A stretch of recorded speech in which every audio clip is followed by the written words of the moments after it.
Assalamualaikum warahmatullahi wabarakatuh. Perkenalkan, nama saya Ratna Mutiara Ramada Muflih dari Prodi Pendidikan Agama Islam Pascasarjana UIN Salatiga. Yang pada kesempatan kali ini akan memaparkan mata kuliah tentang perkembangan keberagamaan peserta didik dengan tema perkembangan agama usia remaja awal. Yang pertama, usia remaja merupakan masa peralihan dari anak-anak menuju dewasa. Atau bisa dikatakan bahwa remaja adalah perpanjangan dari masa anak-anak sebelum mencapai masa dewasa, dengan ditandai individu yang telah mengalami perkembangan dan pertumbuhan yang sangat pesat di segala bidang, yang meliputi dari perubahan fisik, psikis, dan emosi.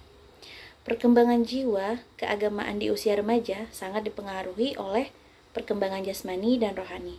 Maksudnya di sini adalah penghayatan para remaja terhadap ajaran agama dan tindak keagamaan yang tampak pada remaja banyak berkaitan dengan faktor perkembangan tersebut. Selanjutnya, awal masa remaja. Masa remaja perkiraan sekitar usia 13 tahun sampai 16 tahun.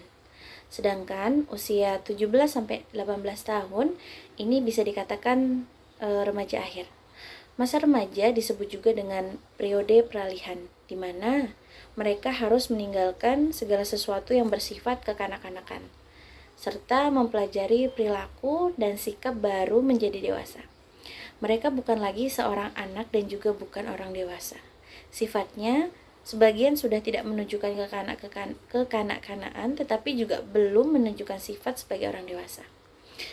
Menurut Harlock dalam bukunya, usia remaja adalah masa mencari jati diri dan mencari tahu siapakah dirinya. Selanjutnya, ciri-ciri usia remaja. Ciri-ciri masa remaja awal ini antara lain perilaku kurang menentu, cenderung emosional, belum stabil, banyak masalah, pencarian idola atau tokoh sebagai panutan, tidak realistis, dan masa kritis. Selanjutnya, saya akan menjelaskan tentang bagaimana perkembangan keagamaan remaja awal. Perkembangan keagamaan remaja awal, seiring dengan perkembangan fisik dan psikis remaja, terdapat beberapa aspek, yaitu pertama, pertumbuhan pikiran dan mental, di mana hal ini ditandai dengan adanya sifat kritis pada diri remaja terhadap ajaran agama. Yang kedua, ada perkembangan perasaan, di mana ditandai dengan perasaan sosial, etis, dan estetis, mendorong remaja untuk menghayati kehidupan agama yang terbiasa di lingkungannya. Ketiga, ada pertimbangan sosial. Pertimbangan sosial ini ditandai dengan remaja lebih memilih kehidupan dunia daripada akhirat. Namun di saat tertentu, remaja mencari kebahagiaan jiwa dengan menggantungkan diri kepada Tuhan. Yang keempat, ada perkembangan moral yang bertitik tolak dari usaha mencari perlindungan. Yang kelima, ada sikap dan minat remaja terhadap agama sedikit karena dipengaruhi lingkungan dan zaman.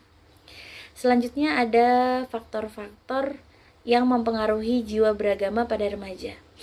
Faktor-faktor yang mempengaruhi jiwa beragama pada remaja adalah faktor lingkungan, di mana lingkungan pendidikan ini sangat membantu perkembangan keagamaan remaja.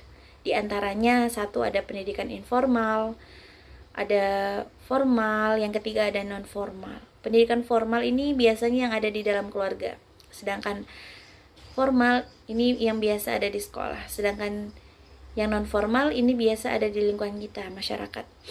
Yang pertama, pendidikan dalam keluarga. Pendidikan dalam keluarga sangatlah penting. Setiap anak dilahirkan dalam keadaan fitrah, maka orang tuanya lah yang bertanggung jawab terhadap agama yang dianut. Yang kedua, ada formal atau sekolah. Selain itu, pentingnya agama pada remaja mengharuskan pendidikan sekolah menanamkan nilai-nilai agama pada remaja. Jika sudah mendapatkan pendidikan agama di rumah, maka di sekolah sebagai penguat penanaman nilai agama. Bimbingan agama yang dilakukan di sekolah membantu terarahnya perilaku remaja ke arah yang lebih baik. Kemudian di masyarakat adalah tempat tinggal remaja yang turut mempengaruhi perkembangan jiwa agamanya. Dari penjelasan di atas bisa disimpulkan terdapat 4 faktor yang mempengaruhi sikap keberagaman remaja, yakni 1 pengaruh sosial, 2 pengalaman, 3 kebutuhan, dan 4 proses pemikiran. Mungkin cukup sekian dari penjelasan saya. Wassalamualaikum warahmatullahi wabarakatuh.